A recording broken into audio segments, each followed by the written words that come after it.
Hello नमस्ते नमस्कार सेवा सेमुना सबैजना युट्युब च्यानलको मेरो परिवारहरूलाई। अनि आज चाहिँ म तपाईँहरूलाई के देखाउन गइरहेको छु भने मेरो बच्चा चाहिँ लामो समयदेखि एकदम बिरामी छ नि त। अनि उसको लागि चाहिँ मैले कुन औषधि युज गर्दैछु भनेर कुरा तपाईँहरूलाई देखाउने छु। सुरुदेखि अन्तिमसम्म हेरिदिनु होला। अनि अनुराग राई च्यानलमा गएर लाइक कमेन्ट सेयर सब्सक्राइब गर्न नभुलिदिनु होला। अनि यो चाहिँ भिटामिन डी हो है। मैले चाहिँ 1.5 ml खुवाउँछु। अनि यो चाहिँ 1 वर्षसम्म खुवाउनु पर्ने हो। अनि 1.5 खुवाउँछु कि 1.5 खुवाउँछु कि यो चाहिँ अलिक भन्नु नै आउँदैन कि राम्रोसँग बोल्नु पनि। अनि आजबाट स्टार्ट गरेको हो। अनि यो अर्को लेबेरा भन्ने छ। यो लेबेरा चाहिँ यो पनि 1.5 नै खुवाउँछु। यो बिहान बेलुका गरेर खुवाउँछु। यो चाहिँ सिजर रोक्ने त्यसरी नसाको लागि थोरै काम गर्ने भनेर भन्नुभएको छ। समथिङ त्यस्तै के होला, अब त्यति थाहा हुँदैन नि त, अब डक्टरहरूलाई थाहा हुन्छ।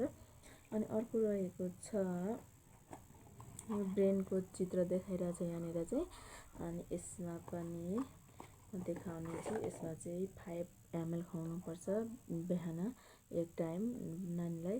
अनि यो चाहिँ यो पनि त्यही नसा फुलाउने, अब ब्रेन सम्बन्धी भन्नुभएको छ। सायद त्यस्तै के पर्छ है यस्तोमै।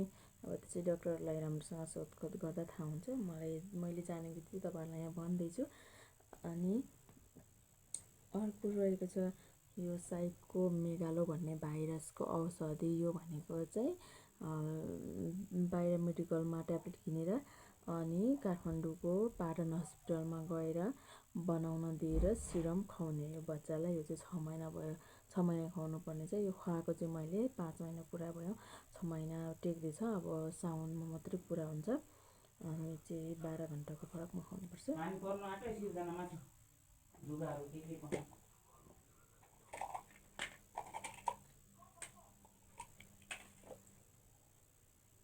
तपाईँहरूलाई म अर्को पनि देखाउने छु। अनि यो ट्याब्लेट पनि एक टाइम खुवाउनुपर्छ आधी पारेर। अनि यो ट्याब्लेट पनि आधी खुवाउनुपर्छ। यो चाहिँ 4 भागको 1 भाग खुवाउने हो। यो चाहिँ यसले चाहिँ के काम गर्ने हो थाहा छैन मलाई। अनि यसले पनि के काम गर्ने हो थाहा छैन। यो पनि आधी खुवाउनुपर्छ। म चाहिँ नङ काट्न थालेँ।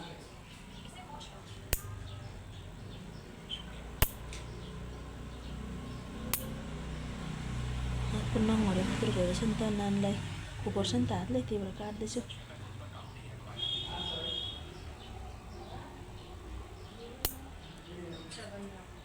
आज छुट्टी पनि हो नि त, त्यही भएर।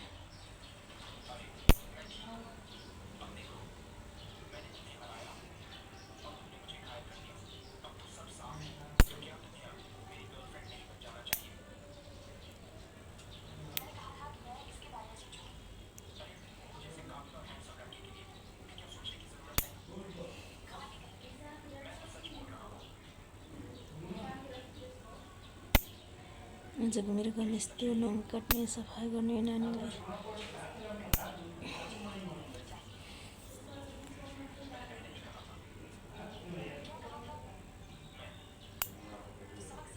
कति धेरै नङ पलाउँछ, कति छिटो छिटो पलाउँछ भनेको नङ पनि नङ काट्दैछु। म चाहिँ नानीलाई चिची खुवाउनु लाग्यो कि मासु उसले अब खुवाउने भने उसलाई झोल चटाइदिएँ सुरुमा चाहिँ। अनि गरेर खानुपर्छ, ठुलो मान्छे हुनुपर्छ, सानो मान्छे हो तिमी। ल खाऊ खाऊ खाऊ, चिची खाने चिची, चिची खाने चिची। अनि नानीलाई चाहिँ चिची खुवाउनलाई यसो ट्राई गरेको कि। हजुर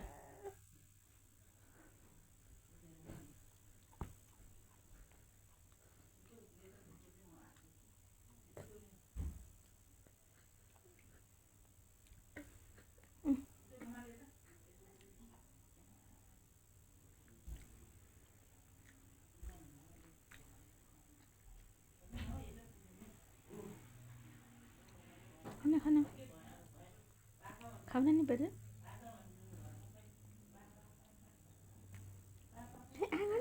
वाउ खाइ पनि सकेछ।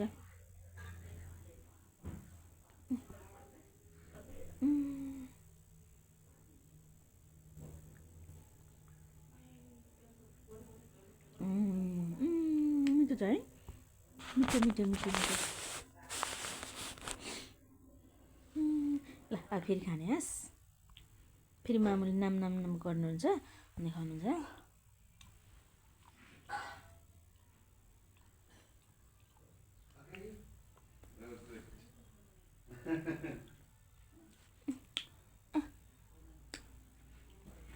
कहिले खाने हस्? भिडियो बनाउँदै रहेछ त।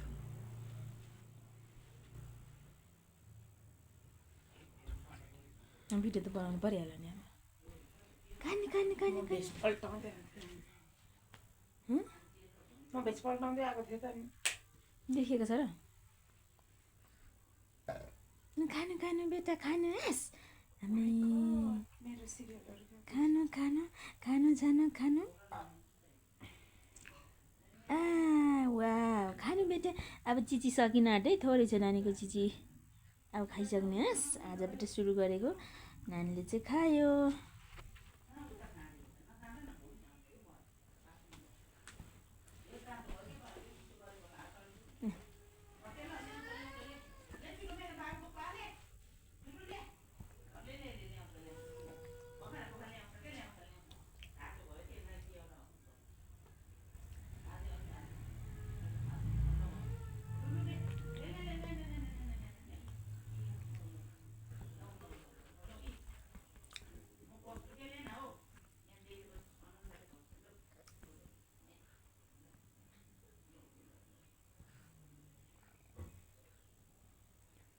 आमा गलम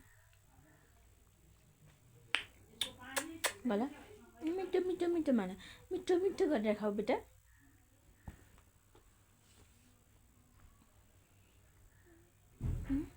खानु खानु छाने हो, गुड बाई।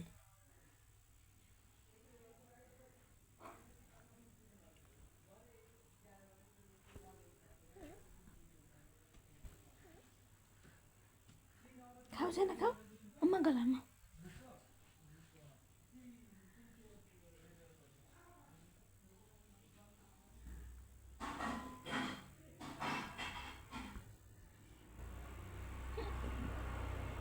आगो खै आगो ल आमा गला।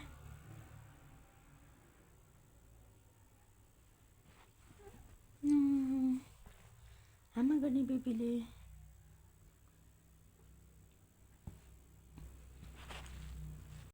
सक्दै गरेछ, अघि अघि भन्छ। यसो हेरेको सानीमा चाहिँ फोन हेर्दै रहेछ, छोरा चाहिँ आऊ आऊ गरेर रोइरहेको थियो भनेर लुगा उठाउन आएको। पानी चाहिँ परेको रहेछ, घाम लागिरहेको रहेछ। यहाँ माथि छतमाथि आएको स्याहाँ स्याहाँ स्याहाँ नै भइहालेँ। इ लुगा झरेछ, बाफरे मभन्दा गरौँ गरौँ लुगा छ, कसरी सुकाउने होला भनेको हेर्न लुगा सुकाएको। अनि घरबेटी आन्टीले कस्तो राम्रो राम्रो फुल रोप्नु भएको रहेछ कि, ए सब्जीहरू लाउनु भएको रहेछ, एकदमै राम्रो क्या फुलहरू भनेपछि कति धेरै मनपर्छ मलाई चाहिँ। काठमाडौँको मौसम देखाएँ हजुरहरूलाई, हेर्नु होला। खुल्ला छ, खुल्ला एकदम खुल्ला छ। पर पर नि एकदम घाम लागिरहेछ कि। म चाहिँ छतमा आएको लुगा उठाउनलाई। लुगा पनि पटाइसकेँ। यो चाहिँ मेरो लुगा, नानीको लुगा छ यहाँ मुनि। यो चाहिँ सागरको लुगा, उसको 2टा मात्रै छ आज, धोएको यति नै हो।